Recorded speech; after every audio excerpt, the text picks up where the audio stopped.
Hey everybody, just a quick one before starting this video. This is a re-upload. Well, it's a pay-per-view I already covered, but it's been completely re-edited, seeing as the original got taken down and the channel received a lovely strike from WWE. I don't like re-uploads just as much as you guys, but it's important to me to keep Reliving the War, the entire Reliving the War series, available on YouTube. Remember too that any videos that get taken down from YouTube are made totally free on my Patreon page. You don't even need to enter an email address to watch these videos that have been taken down elsewhere. Just visit the page, search for the video you're looking for, and you'll be able to watch it.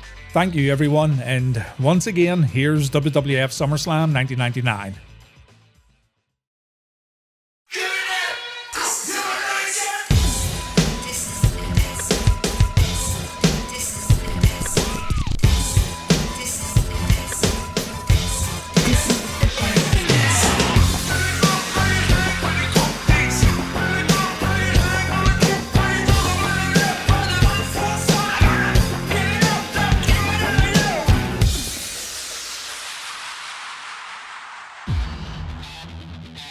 Welcome to SummerSlam, taking place on the 22nd of August 1999. Just under 17,500 are inside the Target Center in Minneapolis, Minnesota. An estimated 565,000 are watching on pay-per-view, and everyone's here for an out-of-body experience when Governor Jesse Ventura oversees a WWF title triple threat match featuring Stone Cold Steve Austin, Triple H, and Mankind. Ventura's already throwing his weight around at the beginning of the pay-per-view. He warns China not to get involved while reminding Triple H to play nice and follow the rules. Hunter says he'll break every rule in the book if it means winning the WWF Championship. Chris Jericho's also here tonight. Looks like his new best friend Hart Finkel's going to serve as Chris's personal bag carrier. Jericho calls the Fink Harold while giving off about the ring announcer's tardiness, and Chris reminds Fink that he's here to save everyone's job and it's all about making an impact. Chris is not going to compete at this pay-per-view, much to his legitimate dismay, but we will hear more from the Ayatollah a little later on.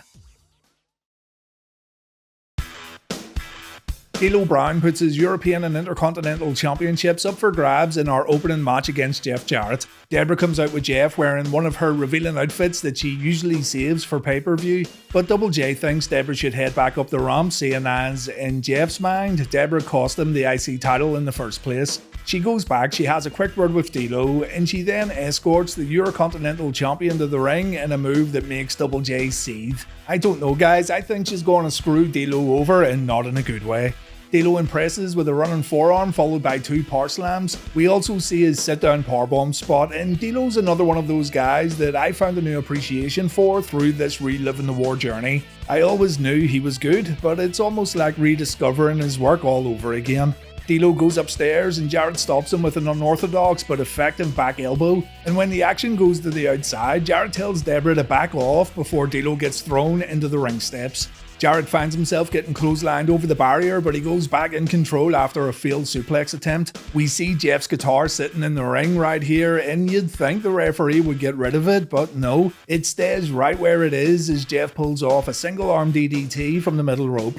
Our match ends with a barrage of offense from the champion. We see his signature running powerbomb, a tilt-a-whirl sidewalk slam, a jumping sidekick, and a body slam. D'Lo then hits his leg drop before looking for a senton, but Jeff moves out of the way and Deborah gets on the apron. We think she's distracting Jeff, but this was all part of the plan. Mark Henry appears and he takes the guitar away from Double J. He points to Jarrett and fans think Jeff's finally going to get what's coming to him, but Mark turns on his best friend and it's D'Lo who ends up getting hit with that guitar. I'm guessing Mark was getting tired of D'Lo looking out for him with all that healthy eating and exercise. Double J wins the Intercontinental and European titles after pinning D'Lo. He celebrates with Deborah and Mark Henry, so the WWF's weird booking of Jarrett continues in 1999. Honestly, it feels like Jarrett's being punny sometimes, judging by how he's been booked recently, but in saying that, he's also been given quite a lot of championship belts.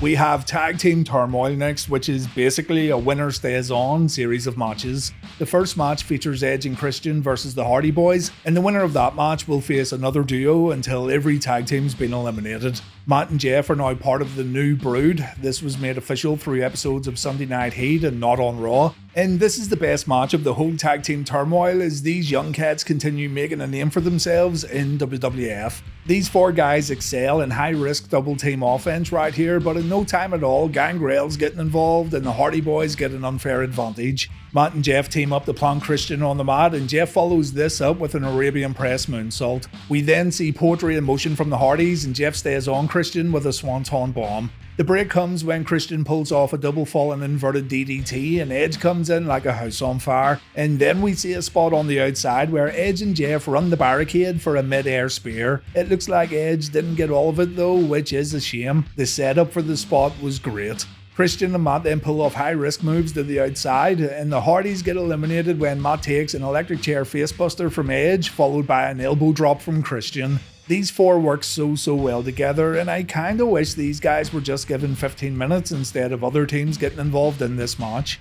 Next up, we have Mideon and Viscera. The corporate ministry were all told they could go their separate ways, but these guys are clearly ride or die. Big Viscera did do a little damage, but Mideon thought he was a Hardy Boy, and his devastating aerial offense didn't quite pay off. Viscera ends up taking a pretty rough bump when getting sent to the outside, and these two heroes get eliminated following a spear to Mideon. Next, we've got Darren Drozdov and Prince Albert. The highlight of this little match was Albert's TKO to Edge, but these two get even less time than Mideon and Viscera. They get quickly eliminated when Edge delivers a downward spiral to Albert. Next, we've got the Acolytes, and if there's one team I don't want to win this thing, it's the Acolytes. No disrespect at all, but their tag team title reigns have been a little flat, and I really think we've got much more interesting tag teams in this bout. We do see a really intense chinlock from Farouk though, so completely forget about what I just said. Edge counters a Dominator attempt with a DDT, Christian comes in with a few drop kicks before he and Edge send Farouk to the outside. Legal man Bradshaw gets put down with a Tornado DDT from Christian, but Bradshaw kicks out and the Holly cousins show up a little too early. Unfortunately, Edge and Christian get eliminated when Christian takes a clothesline from Hell, and so the final match of Tag Team Turmoil features the Acolytes and the Hollies. Farouk takes a dropkick from Crash that doesn't really faze him. He fires right back with a Dominator before Hardcore takes a double shoulder block. And we learn that the Hollies still aren't really on the same page when Crash tags himself in, only to take a clothesline from Farouk. This happens again when Hardcore tags himself back in, and when both Hollies try to cover Farouk, they can't come to an agreement and they end up beating the hell out of each other. This allows Farouk to plant Hardcore with a spinebuster, and the Acolytes win Tag Team Turmoil at SummerSlam. Definitely not my first choice to get a tag team title shot tomorrow night on Raw, but this match showed us that the WWF tag team division was alive and well. The great thing is, it's about to get a whole lot better at the end of August.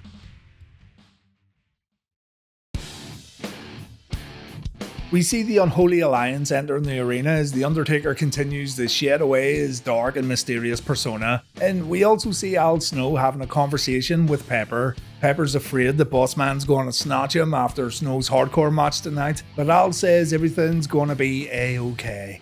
Road Dogg comes out to announce that he's going to get a hardcore title shot tomorrow night on Raw, but he gets interrupted by the Y2J countdown. The pyro goes off, break the walls down, plays in the arena, and Jericho's seen standing on the Lion's Den cage where he goes on to say he's very disappointed. He's disappointed that his first pay-per-view appearance is here at SummerSlam. Chris says the people here got scammed because the card's filled with boring wrestlers from top to bottom, and he goes on to say that Road Dogg's one of the most boring wrestlers on the WWF roster. According to Chris, no one cares about Road Dogg. Instead of spelling his own name, Road Dogg should spell Lugubrious if he wants to impress Chris Jericho. DX sucks, Road Dogg sucks, Y2J's here to save the WWF, and Road Dogg, along with the other dweebs in the locker room, will never ever board these people again.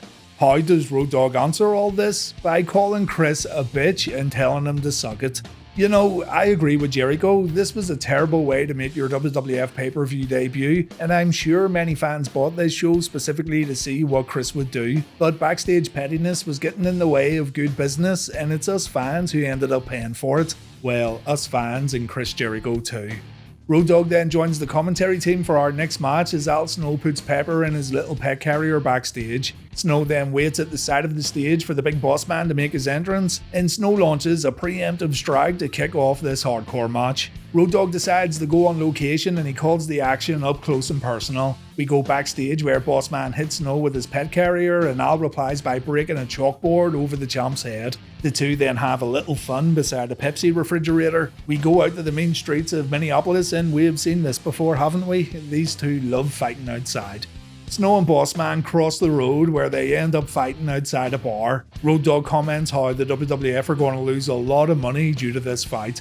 We go into the bar where the brawl continues, and Al tries to stuff a urinal block or a urinal cake into the boss man's mouth. Back out in the bar, Al breaks a bottle over the champ's head before delivering a moonsault through a table. We then go to the pool tables where Boss Man gets a little payback, but he puts his hand on Road Dogg, and so Jesse James smacks him with his own nightstick. Snow then hits Boss Man in the balls with some balls, and Al Snow wins this match in the Hardcore Championship. Snow runs back to the arena and he sees Stevie Richards and the Blue Meanie trying to electrocute Pepper with a pair of jump cables, not even joking. So Al lays waste to both these guys before SummerSlam moves on. Stevie Richards hasn't been seen on Raw, by the way, so good to see he's now part of the WWF.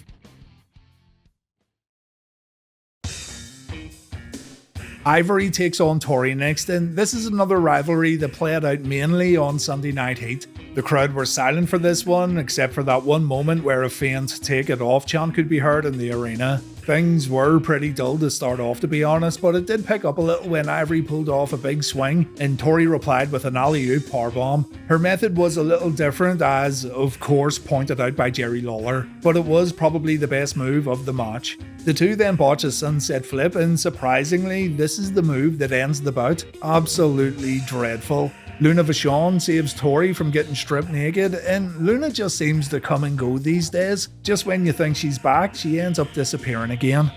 Later tonight, we're going to see Billy Gunn versus The Rock in a Kiss My Ass match, and Billy Gunn has a surprise in store for Rocky. A walking, talking surprise that Rock really couldn't care about. Rock's noticed how Michael Cole looks at him backstage and he wonders if Cole's a little cum si cum sa, and when Michael tries to answer, The Rock says it doesn't matter. Billy can bring all the surprises he wants. It's going to be no surprise when The Rock drops the people's elbow tonight at SummerSlam.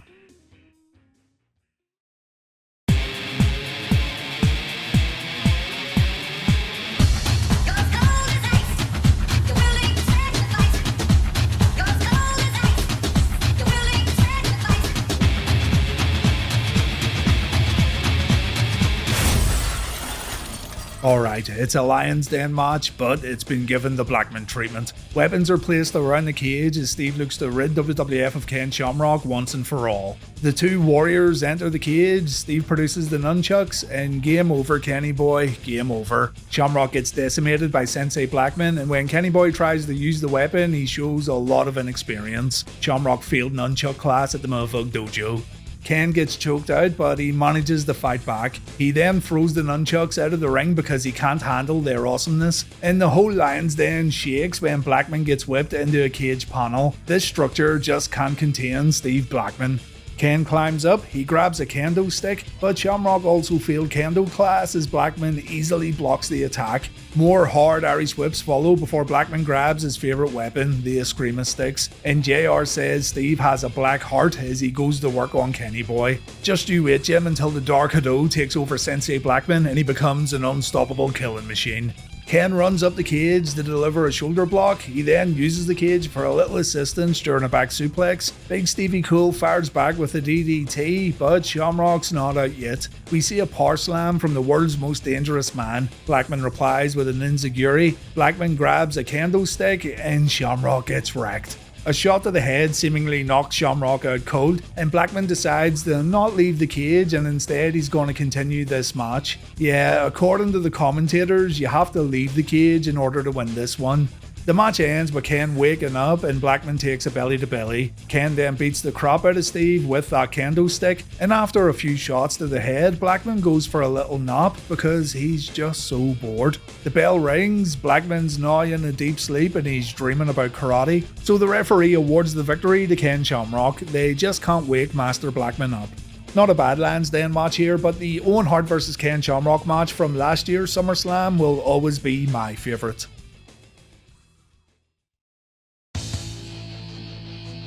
It's time to love her or leave her as Shane McMahon takes on Test in a Greenwich street fight. Shane's none too pleased that his sister's been dating Test. Test has been deemed below the family, and so the boy wonder's taking it upon himself to put an end to this budding relationship.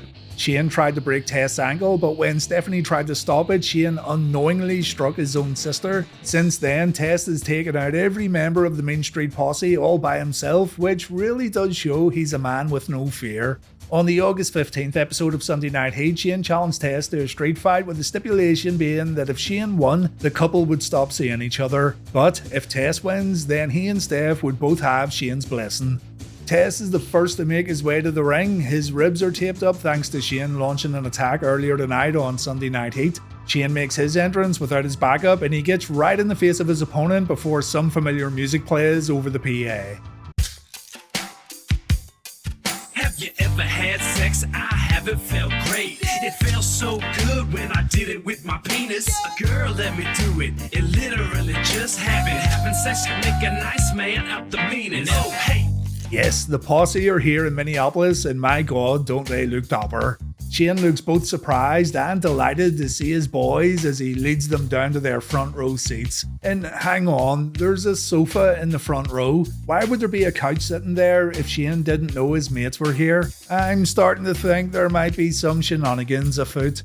Tess has had enough of all this dicking about, and he goes to get Shane. He takes the boy wonder down on the outside before laying in the right hands, but Shane returns the favour when the two get inside the ropes. Tess is able to regain control, and Shane gets caught in the lights with a big back body drop. Back on the outside, Shane gets introduced to the ring steps before getting thrown over the barricade. Tess then steals a fan's drink, and I do hope he refunded that poor lad, especially with the prices they charge at these events.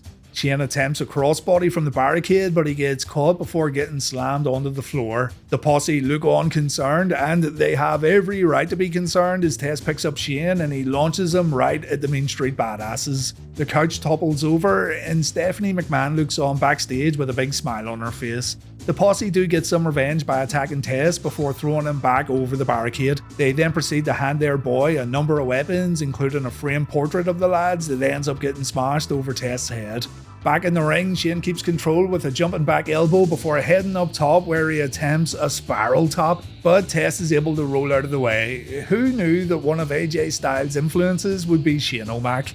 Anyway, Tess connects with a powerbomb, but Rodney distracts the referee, preventing Tess from getting the win. Shane dodges a big boot and the referee gets wiped out before the two head to the outside where the Posse once again lay waste to Test. They clear the Spanish announce table and they lay the big man on it, allowing Shane to land a picture-perfect elbow from the top through the table. McMahon Jr. showing right here that he's 10 times the ring performer that his dad is. Stephanie's shown looking concerned as the Posse throw both Test and Shane back in the ring so Shane can make the cover. Test gets a shoulder up, which gets a big pop from the crowd. So the Posse once again try to interfere, but this time it backfires as Pete Gas nails Shane in the head with a sign. Rodney then bops Tess with his cast, but once again it doesn't get the job done as Tess kicks out. This is the cue for Patterson and Briscoe to come down the ringside to a massive ovation, and the two stooges go to work on the Main Street Posse. Shane misses a shoulder charge in the corner, he gets caught out with a pump-handled slam. Tess heads up top and he scores with a big elbow drop for the pin and the win. Honestly, this match was fairly paint by the numbers despite the big elbow drop through the table, but dude, the crowd absolutely elevated this bout above and beyond what it was. They were alive for every single bit of it, and when the referee made that 3 count, the roof nearly came off the arena. Stephanie then comes down to the ring and she and Test embrace as JR says these two have a special relationship. Oh Jim, if you only knew, my friend.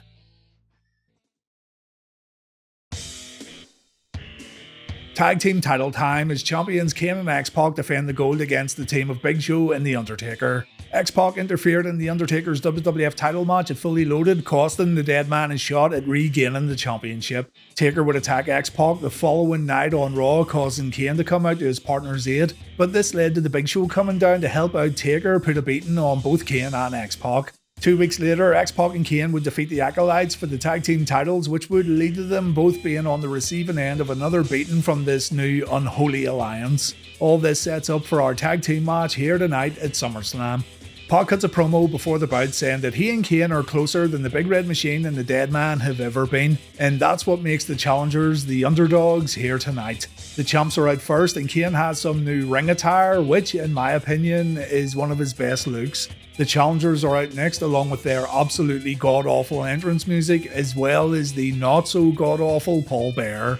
We have an immediate slugfest right off the bat as both teams lay in the right hands and X-Pac gets sent to the outside. Kane gets double teamed, but he's able to fight back. He drops the Dead Man with a clothesline before sending the Big Show over the top to the floor. X-Pac then flies in with a crossbody to the Undertaker, but he's barely able to get a 2 count. The match finally settles down to Pac and Taker squaring off, and predictable results ensue as the Phenom takes control. Pac uses his quickness to tag in Kane, and the Big Red Machine scores with a number of shots in the corner before sending his brother over the top rope.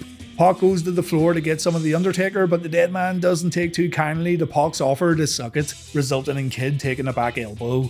Kane then saves Waltman from getting chokeslammed, and our match resumes with Kane taken to the air to score with his top rope clothesline, but he telegraphs a backdrop and the Phenom connects with his running DDT. Big Show then gets tagged in and we see a big boot followed by a big elbow drop. Big Show maintains his advantage. King then points out on commentary that he thought the Unholy Alliance would zone in on X-Pac during this match, and I must say, I agree. Agreeing with Jerry Lawler, we truly have reached the point of no return. Kane delivers a few right hands, but he's immediately cut off with a power slam from the world's largest athlete. Taker tags in and Kane continues to get wrecked until both men collide in the center of the ring following a double clothesline. X-Pac gets tagged in and he immediately floors the Phenom with a spinning heel kick. He then looks to hit the ropes, but he gets distracted by the Big Show. This allows Taker to score with a big right hand and Pac gets sent to the outside again. Big Show drops him across the barricade before Kane comes to the rescue. Pac then gets his little degenerate smashed into the ring post by the Undertaker, and the bollock-based battery continues as Big Show hits a low blow back inside the ring. A bear hug then gets locked in for a while, and when Pac eventually fights out, he gets sent crashing to the mat with a choke bomb. Show looks for a choke slam, but Kane interferes, leading to Pac hitting a low blow of his own on the big man. Here's one for the Undertaker too, why not, eh? Kane gets tagged in and he runs wild, brother, while Pac knocks Taker out of the ring with a spin kick. X-Pac gets tagged back in and he delivers a Bronco Buster, but Show recovers and he scores with a massive chokeslam. His 1 foot pin doesn't get the victory though, and an angry Undertaker tags himself in to deliver a tombstone piledriver for the 1, 2, 3. We have new tag team champions tonight at SummerSlam. This one was okay, considerably better than the majority of Undertaker matches we have seen recently, and I think that's because of the addition of X-Pac. The dynamic of the smaller man amidst these 3 giants worked well. Taker looks pissed off at Big Show following the bout, so we'll have to see how this relationship between the new tag team champions develops going forward.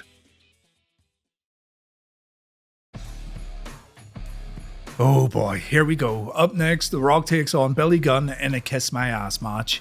Billy's escorted to the ring by his surprise from earlier, and I guess now we'll get to see what all the fuss is about. Billy cuts a promo before the match saying that when he beats The Rock tonight, no bother big man, but when he beats Rock tonight, it won't be Billy's ass that Rocky kisses, no, it's hers. Billy then reveals that his big surprise is this lady and her generously proportioned behind. Truth be told, I never was a fan of these types of things. They always seem to be really mean-spirited just for the sake of being mean, you know? I mean, if you're a wrestler, then you're fair game, but just people in general, it's fucking weird.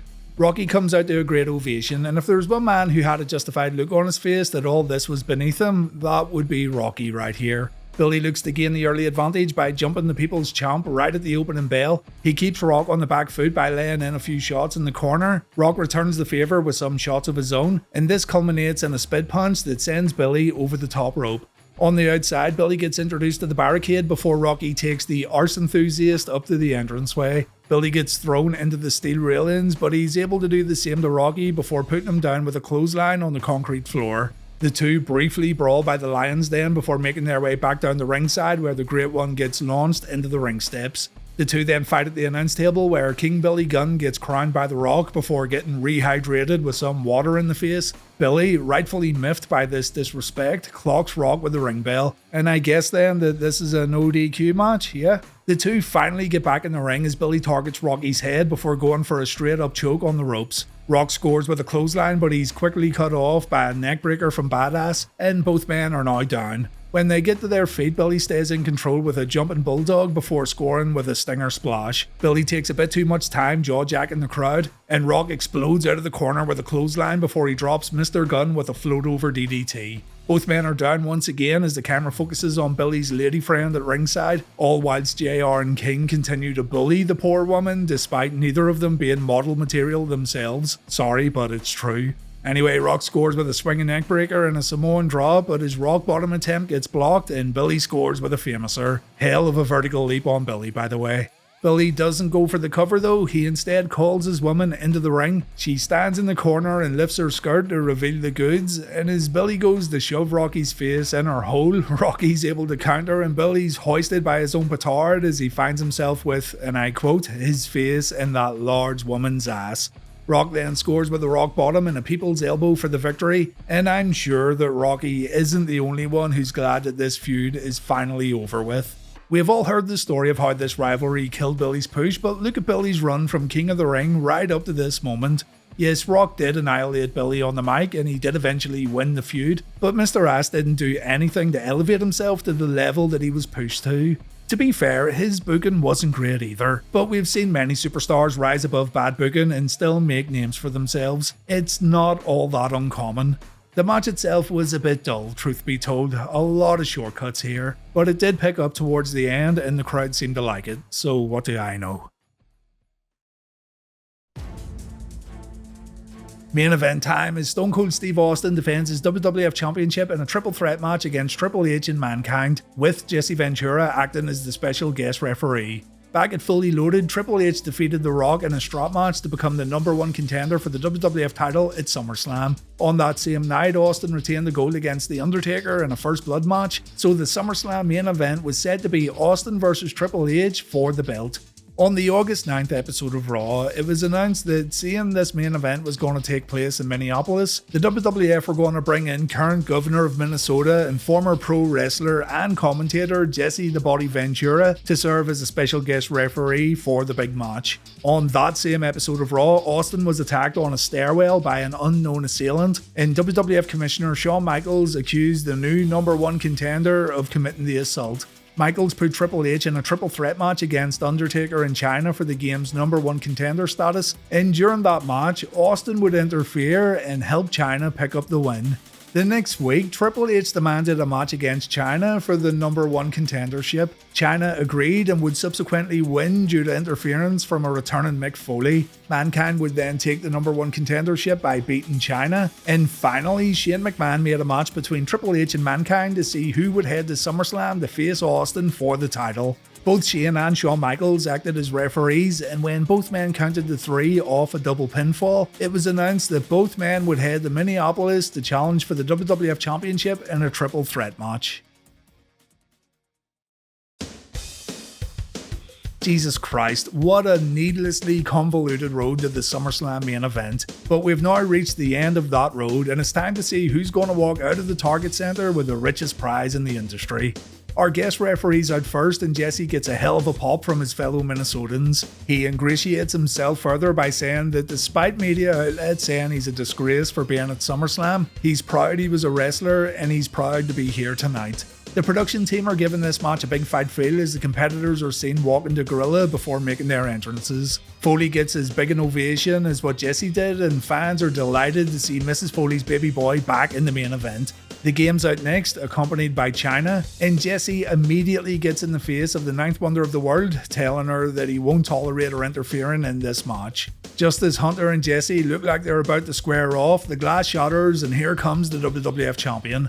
Triple H looks to attack right off the bat, but Austin avoids him and instead he lays into the game with those signature piston-like rights. Foley trips Hunter from the outside and he bounces Triple H's head off the announce desk before Austin joins them, and both he and Foley team up to take Helmsley out.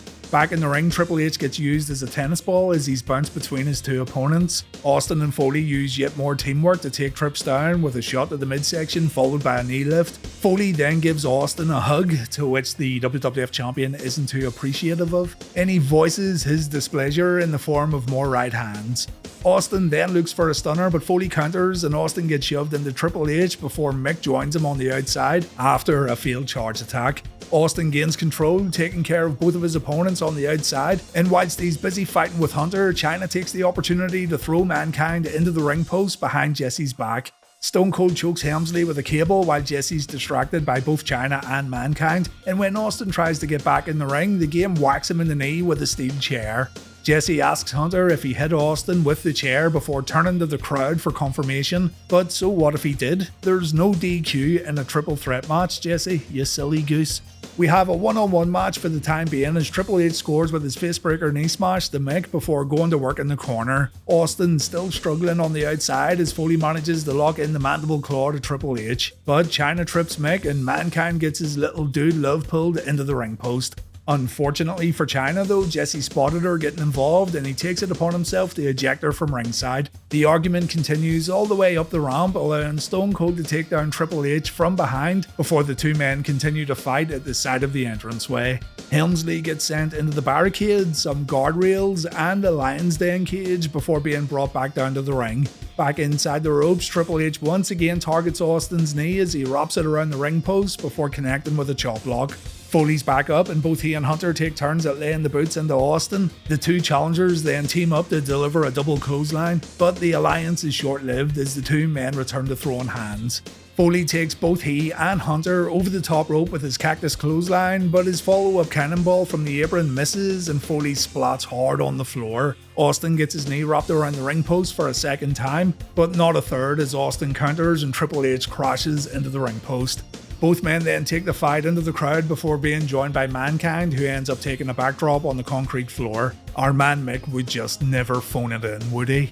All three men make it back inside and Austin fights off both challengers by countering a pedigree and catapulting Helmsley into Foley. Hunter heads to the outside to grab a weapon. Meanwhile, Austin scores with a stunner back inside the ring, but the pin gets broken up by Triple H using a steel chair. Jesse gives Hunter a hard time for using a weapon, so Triple H says, "Fuck you, big lad," metaphorically of course, by dimming Foley's lights with a chair shot right to the head. Hunter makes the cover, but Jesse refuses the count. The crowd then erupts as the two men look like they're about to get it on, but before they can throw down, Shane McMahon makes an appearance to get in Ventura's face. Shano ends up taking a stunner for his troubles before getting launched over the top rope by Jesse. Unfortunately though, whilst he and Austin are talking smack to Shane, Austin accidentally gets tangled up in the ropes and Triple H has to help him out. They did try to cover this up on the network, but it's one of those infamous incidents that everyone knows about. And if you don't know about it, have a listen to Stone Cold explaining what happened on his podcast. There's a clip on YouTube and it makes me laugh every time I hear it. Austin and Trips take each other out with a double clothesline, and this allows Mick to grab Socko out of his tights. He has a decision to make as to who's going to suffer the fate of getting a smelly sock shoved down their gullet, and it's Stone Cold who draws the short straw. Never fear though, Mick may not have two ears, but he does have two hands, so that means Triple H gets a mandible claw as well. A swift kick to the dick puts a stop to that, and Austin scores with a stunner to Helmsley. Foley breaks up the pin and he gets thrown into the top of the ring post as punishment. Austin turns around straight into a pedigree, but once again Foley breaks up the pin and he's able to connect with a double arm DDT on the champion. Foley rolls Austin over and Jesse Ventura counts 1, 2, 3. And there you have it, we have a new WWF champion here tonight at SummerSlam. The fans are happy about the result, but there's a strange atmosphere surrounding the outcome, almost like there was a mistake and Foley won the match by accident. It could very well have been set up to look like this though, as we learned years later that Austin refused to drop the title to Triple H on this evening, and this isn't typical internet rumours either. Both Austin and Hunter confirmed that Stone Cold didn't want to drop the belt to Helmsley, even though Hunter was penciled in to win the belt weeks ago, and that's why Mick was added to this triple threat match at the very last minute. Either way, Mick Foley is now a 3-time WWF champion and Triple H is none too happy about it. He attacks Austin's knee with a steel chair while Chyna holds off the officials. It looks like the game has completely lost his mind as the pay-per-view fades to black. An entertaining pay-per-view right here from the WWF as long as you go into it knowing what to expect. It wasn't as good as last year's SummerSlam in my opinion, but still a pretty decent Attitude Era show that may lack a bit in regards to in-ring action, but it does excel in variety. The beginning of the show is pretty fast paced and matches go by pretty quickly, and the second half gives fans a chance to settle in and enjoy that kind of WWF chaos that you'd only get in the Attitude Era. Again, an entertaining show if you know what you're getting yourself into. Grapple connoisseurs and work rate aficionados may need to look elsewhere. Also, whatever you do, don't miss the next episode of Reliving the War on Thursday. SummerSlam 99 extends into tomorrow night's Raw in a pretty big way, so hopefully I'll see you all again for episode 198. Thanks for watching everyone, and please take care.